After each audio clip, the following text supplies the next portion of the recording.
Le livre du prophète Abdias. C'est le livre le plus court de l'Ancien Testament, il ne compte que 21 versets. À première vue, ils ne sont pas très prometteurs. C'est une série de poèmes annonçant le jugement divin à l'encontre de l'antique peuple d'Édom, une nation voisine d'Israël demeurant de l'autre côté de la mer Morte. Et pourtant, il s'en passe, mais énormément de choses. Commençons déjà par repartir aux origines. Le peuple d'Édom était unique, car leur généalogie rejoignait celle des Israélites. Tous deux appartenaient à la famille d'Abraham, qui avec Sarah a eu un fils, Isaac, qui à son tour a eu avec sa femme Rebecca deux fils, Jacob et Ésaü. Alors le livre de Genèse a déjà fait le tour de l'histoire de ces deux frères, et le moins qu'on puisse dire, c'est que leurs relations étaient des plus tendues. Plus tard, ils ont respectivement été renommés Israël et Édom, des noms qui ont évolué en famille, pour ensuite passer à leur postérité et devenir les noms de leurs nations respectives.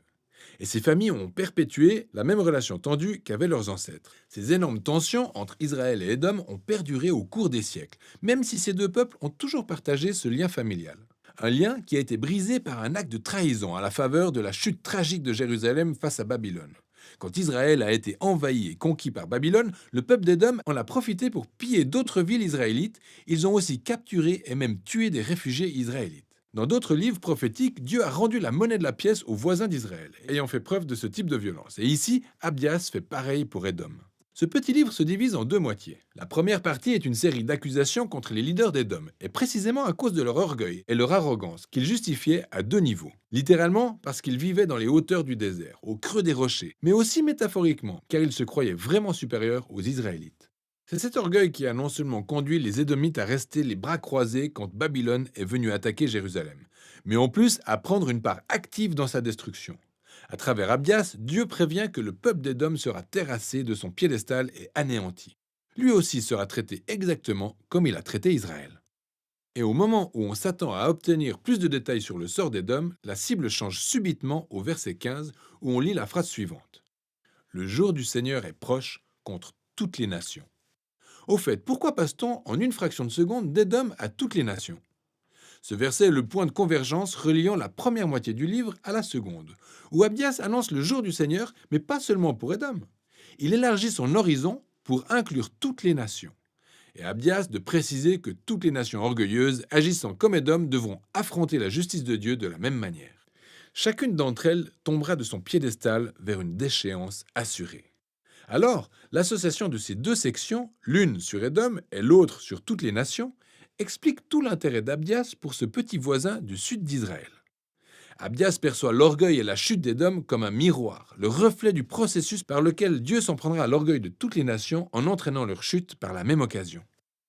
C'est tout sauf une coïncidence si en hébreu, le mot Édom s'écrit avec les mêmes lettres que le mot humanité, ou en hébreu Adam.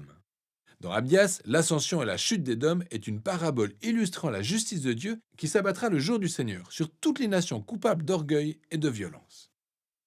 Mais exactement comme avec tous les prophètes, le jugement de Dieu n'est jamais le point final. Pour rappel, revenons précisément sur la conclusion des deux livres qui précèdent celui d'Abdias, Joël et Amos. Joël avait dressé un portrait de ce qui arriverait après le jour du Seigneur contre toutes les nations. Il a dit que Dieu exécuterait un nouvel acte de rédemption à Jérusalem et que tous ceux qui s'humiliaient et l'invoquaient seraient sauvés. Et dans la conclusion d'Amos, il a précisé une chose. Une fois que le jour du Seigneur aura ôté le mal d'Israël, Dieu rétablira la maison de David et bâtira un nouveau royaume pour Israël qui inclura Édom et toutes les nations lui ayant fait allégeance. Ainsi, le livre d'Abdias a été placé juste après celui de Joël et d'Amos pour étendre les promesses liées à l'espérance du royaume de Dieu à toutes les nations. Ce qui permet au livre de conclure avec un avenir très prometteur. Dieu promet de restaurer son royaume sur la Nouvelle Jérusalem qu'il va repeupler avec les fidèles rescapés de son peuple. Et à partir de là, le royaume de Dieu pourra s'élargir pour intégrer tout le territoire et toutes les nations environnantes d'Israël. Au final, ce tout petit livre contribue à élargir le spectre de la justice et de la fidélité de Dieu que nous saisissons de mieux en mieux à travers les livres des prophètes.